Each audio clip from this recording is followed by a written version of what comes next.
Shalom, nama budaya. Perkenalkan, nama saya Joseph Melkisedek dengan NIM 21005531085 dari kelas proses produksi C. Sekarang saya akan menjelaskan mengenai materi proses casting. Proses casting adalah salah satu teknik pembuatan produk di mana logam dicairkan dalam tungku peleburan, kemudian dituangkan ke dalam rongga cetakan yang serupa dengan bentuk asli dari produk cor yang akan dibuat. Pertama, mencairkan logam untuk pengecoran dengan teknik peleburan kubah, dengan metode peleburan kubah. Metode ini menggunakan furnace dalam bentuk tumpukan seperti yang ditunjukkan pada gambar. Bahan bakar dan logam yang akan dilebur bersentuhan langsung. Tumpukan dilapisi dengan bahan tahan api dan lapisan alternatif kok dan logam yang ditempatkan di dalamnya. Udara dihembuskan melalui tumpukan dari bawah melalui bukaan yang disebut tuyeres. Lapisan bawah kokas dinyalakan pada awalnya. Panas dari kokas yang terbakar melelehkan logam. Kedua, metode peleburan busur listrik. Dalam metode ini, busur listrik mirip dengan yang digunakan dalam pengelasan busur, tapi jauh lebih besar dan lebih kuat, digunakan untuk menyediakan panas. Metode ini juga dapat digunakan dengan 3 elektroda dan arus 3 fasa. Peleburan busur listrik digunakan secara luas untuk produksi baja paduan dan baja karbon. Pengendalian emisi lingkungan yang tidak diinginkan lebih mudah dengan tungku listrik dibandingkan dengan tungku kubah. Berikut adalah gambarnya. Tungku busur langsung untuk peleburan baja atau besi untuk pengecoran. Busur berpindah dari satu elektroda ke logam dan kembali dari logam ke elektroda lain, memberikan panas yang melelehkan logam. Metode peleburan wadah. Metode ini menggunakan tungku logam berbentuk cangkir berlapis tahan api yang biasa dipanaskan dengan gas atau minyak. Wadahnya terbuat dari tanah liat silikon karbida atau campuran tanah liat grafit. Metode wadah digunakan untuk melelehkan kuningan, perunggu, aluminium, dan magnesium. Metode peleburan tungku udara. Minyak atau batu bara dibakar di satu ruang dan muatan ditempatkan di ruang lain. Panas dari bahan bakar yang terbakar melewati dan diserap oleh muatan, melelehkannya. Tidak ada kontak langsung antara logam dan bahan bakar, memungkinkan kandungan karbon dikontrol secara ketat. Poin kelima, peleburan induksi dengan metode tanpa biji yang biasanya, tapi tidak selalu, digunakan pada frekuensi tinggi. Koil mengelilingi wadah induksi logam.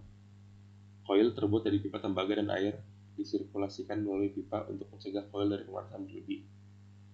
Frekuensi tipikal bervariasi, tetapi tungku tanpa biji juga dapat beroperasi pada frekuensi yang rendah. Ini adalah contohnya tungku induksi tanpa biji. Peleburan induksi. Tungku jenis saluran beroperasi pada frekuensi rendah. Laju leleh sangat tinggi dengan metode ini, dan suhu dapat dikontrol secara akurat. Tungku inti frekuensi rendah sering digunakan sebagai holding tungku. Tungku saluran digunakan untuk kuningan dan aluminium, dan sebagai tungku duplex atau sekunder. Berikut adalah gambarnya tungku induksi tipe saluran. Logam cair dalam tungku menjadi loop dari kumparan induksi sekunder. Metode peleburan perapian terbuka. Logam dalam tungku dipanaskan oleh nyala api yang melewati muatan. Nyala api berasal dari pembakaran gas, minyak, tar, atau batu bara yang dihaluskan. Logam jadi dikeluarkan dari lubang di bagian belakang tungku dan dipindahkan ke sendok. Berikut adalah contoh gambar dari perapian terbuka. Besi tuang cair dari kubah diumpankan ke tungku induksi saluran, di mana komposisi dapat disesuaikan untuk memenuhi spesifikasi. 7. Menuangkan. Logam biasanya disadap dari tungku peleburan ke salah satu sendok yang dituangkan oleh gravitasi ke dalam cetakan, atau ke salah satu yang digunakan untuk mentransfer sejumlah logam ke sendok tuang. Berikut adalah prosesnya dalam gambar. Pertama, sendok tuang bibir terbuka standar.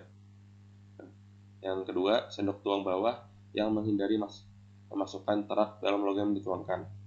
Sendok teko yang menuangkan logam dari dekat bagian bawah menghindari masuk terak dalam pengecoran.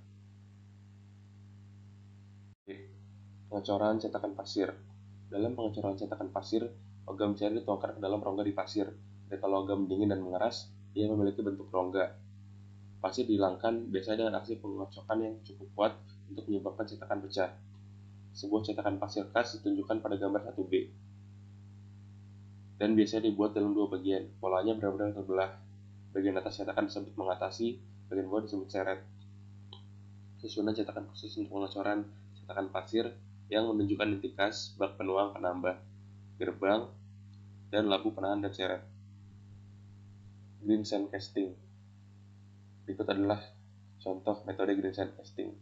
Proses pasir hijau tidak mahal atau green sand casting dan memiliki keserdagunaan yang besar dalam hal logam yang dicor dan ukuran serta bentuk coran yang dibuat. Namun proses cetakan pasir lainnya dapat memberikan akurasi yang lebih besar dan permukaan akhir yang lebih halus. Dry sand casting. Berikut adalah contoh metode dry sand casting. Dalam proses ini, cetakan pasir hijau dikeringkan atau dipanggang sebelum diisi dengan logam cair. Biasanya cetakan dipanaskan hingga 300 derajat Fahrenheit atau 150 derajat Celcius atau lebih tinggi dan memanggang atau udara panas paksa sampai sebagian besar uap air diuapkan. Shell mold casting. Dalam proses ini, pasir cetakan dicampur dengan fenolik atau resin plastik lainnya, baik dalam bentuk cair atau padat, dengan katalis. Tidak ada pengikatan haliat, tetapi beberapa aditif lain dapat dimasukkan untuk tujuan tertentu. Itu adalah prosesnya. Pertama, bahan pemisah silikon yang disemprotkan pada pola yang telah dipanaskan sebelumnya. Kedua, pola yang sudah dipanaskan kemudian dibawa ke dump box yang berisi campuran pasir resin. Ketiga, pola dibalik dan dijepit ke bagian atas kotak pembuangan. Keempat, kotak pembuangan dibalik, pasir jatuh berlawanan dengan pola dan dipanaskan lebih lanjut untuk waktu yang singkat. Kelima, kotak pembuangan diputar ke atas dan pasir yang tidak bersentuhan dengan pola panas atau di dekatnya karena tidak terpengaruh jatuh. Keenam, pola dan cangkang pasir resin dikeluarkan dari kotak pembuangan. 7. Pola dan cangkang dipanggang sepenuhnya menyembuhkan resin. 8. Pola ditarik dari cangkang. Metode loss foam casting. Proses ini juga disebut pengecoran cetakan penuh. Pengecoran evaporatif atau pengecoran pola yang tidak dapat dilakukan. Ini berbeda dari pengecoran cetakan pasir konvensional karena polanya terbuat dari plastik polistiren berbusa. Pertama, polanya terbuat dari busa polistiren. Kedua, pola dicelupkan ke dalam bubur tahan api. Ketiga, pola ditempatkan dalam labu dan dikelilingi pasir yang tidak terikat. Keempat, labu yang diisi digetarkan untuk memadatkan pasir. Kelima, logam cair dituangkan ke pola, menguap dan menggantinya. Keenam, pengecoran yang dipadatkan dikeluarkan dari labu, pasir didaur ulang. Loss foam casting cocok untuk bentuk kompleks dengan undercut dan ketidakteraturan lainnya. Pengecoran kompleks dapat dibuat lebih mudah dibandingkan dengan proses pengecoran pasir lainnya. Pembersihan juga lebih sederhana dibandingkan dengan proses cetakan pasir lainnya. Lalu metode V-process casting adalah proses lain yang menggunakan pasir lepas untuk membuat cadangan cetakan. Dalam hal ini, pasir ditampung di antara dua lembaran plastik yang salah satunya berbentuk rongga cetakan. Ada dua pasang lembaran yang diisi dengan pasir, satu untuk setiap setengah cetakan. Sebuah ruang hampa ditarik di antara setiap pasang lembaran untuk menahannya di pasir. Ini prosesnya. Pertama, pola yang juga berfungsi sebagai cetakan vakum ditempatkan pada wadah berongga. Kedua, lembaran plastik diletakkan di atas pola dan dipanaskan untuk melunakkannya. Ketiga, lembaran plastik disampingkan di atas pola dan ditarik lawannya dengan vakum di ruang pembawa yang ditarik melalui lubang ventilasi di pola. Keempat, labu diletakkan di atas pola berlapis film. Labu memiliki dinding berongga dan terbuka pompa vakum. Kelima, pasir kering dimasukkan ke dalam labu.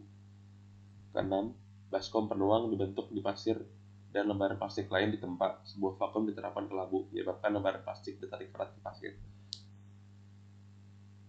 Ketujuh, vakum dalam wadah dilepaskan dan labu dengan vakum yang masih terpasang diangkat dari pola. Ke-8, kop dan rak dirakit bersama dengan vakum yang masih diterapkan pada kedua labu. Vakum dipertahankan selama penuangan.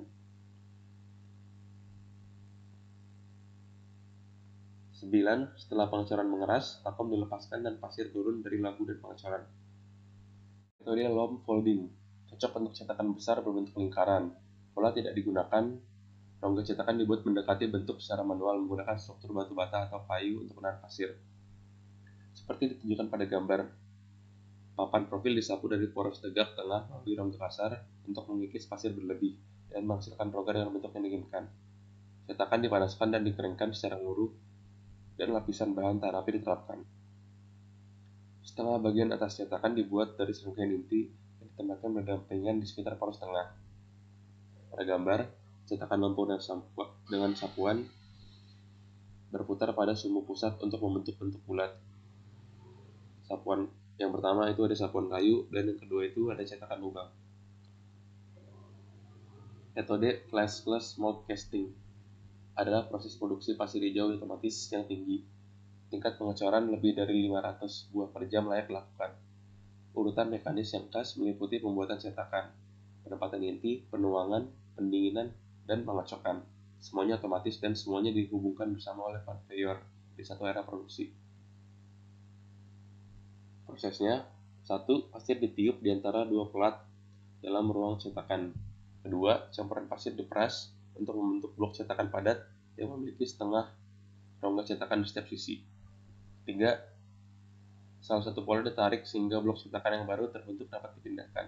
Keempat, blok cetakan didorong dengan kuat ke blok cetakan yang dibuat sebelumnya. Panggangan kompor gas, mesin jahit, alat kelengkapan pipa, dan badan katup dicetak dengan metode ini. Core making. Inti atau core adalah bagian dari cetakan yang dibuat secara terpisah dan berfungsi untuk membentuk profil di dalam maupun luar permukaan benda, dan biasa digunakan juga untuk memisah atau membentuk riser pada cetakan yang bisa disebut backing core. Perangkat utama yang diperlukan untuk membuat inti adalah kotak inti yang bisa terbuat dari kayu ataupun logam. Inti bisa dibuat dari beberapa jenis pasir cetak, diantaranya pasir CO2, pasir Pepset, pasir Furan, pasir Kroning. Berikut adalah contoh gambar inti kipas logam. Sand mold methods. George Smith methods atau sand mold methods digunakan mesin yang mengemas pasir di sekitar pola dengan menaikkan plat pola dan labu dengan pasir selama beberapa inci dan kemudian membiarkannya jatuh secara tiba-tiba. Prosesnya, 1. Pasir dalam 1,5 cetakan diguncang oleh gerakan cepat naik turun meja mesin untuk memadatkannya di sekitar pola. Kedua, rollover cetakan dibalik setelah drag selesai sehingga bagian kop dapat terisi. Ketiga, kepala mesin mengendeks di atas cetakan dan siklus pemerasan berlangsung untuk memadatkan pasir sepenuhnya. Metode sand processing. Penggilingan pasir atau pencampuran dilakukan oleh mesin penggilingan pasir. Dan untuk mencetakan pasir hijau, air, tanah liat, dan berkarbon aditif lainnya dimasukkan ke dalam mesin. Gambar di samping mengilustrasikan menggali pasir tipe batch yang khas. Ada juga muller berkesinambungan di mana bahan dimasukkan ke dalam peralatan di satu ujung dan keluar di ujung lain setelah dicampur. Penggerus pasir tipe Bach yang khas, baik roda muller maupun bilahnya bergerak dan pencampur pasir, bahan pengikat, dan bahan lainnya. Pattern making atau pembuatan pola. Pola dibuat untuk menghasilkan ukuran dan bentuk rongga yang tepat dalam cetakan pasir, kecuali untuk beberapa bentuk yang sangat sederhana. Biasanya yang berbentuk lingkaran diperlukan suatu pola agar rongga cetakan memiliki bentuk dan dimensi yang benar. Pola biasanya dibuat dari kayu, plester, plastik, dan berbagai logam, dan untuk coran busa yang hilang dari busa polistiren. Untuk coran plastik, pola dibuat dari lilin atau plastik. Aluminium, kuningan, dan biscuit adalah bahan pola logam yang umum. Semakin besar produksi yang dibutuhkan, semakin keras dan lebih tahan arus bahan pola yang seharusnya. Post molding operation. Pertama ada shake out, adalah operasi yang memisahkan coran dari cetakan pasir. Ketiga ada core crock out. Aluminium dan coran non-ferrous lainnya dituangkan pada suhu yang lebih rendah daripada coran besi atau baja. Ketiga ada blast cleaning, adalah metode cepat untuk menghilangkan pasir sisa dan kerak dari casting setelah diguncang. Pada gambar, mekanisme roda menggunakan gaya sentrifugal untuk mendorong grit, tembakan logam, manik-manik, kaca, atau pasir dalam mesin pembersih ledakan. Produksi dalam jumlah yang lebih kecil dapat diproses dalam mesin ledakan jatuh tipe batch seperti yang ditunjukkan pada gambar. Sebuah mesin ledakan jatuh untuk membersihkan coran. Konveyor kontinu menyebabkan core jatuh saat terkena ledakan media yang menghilangkan pasir dan kerak dari permukaan coran.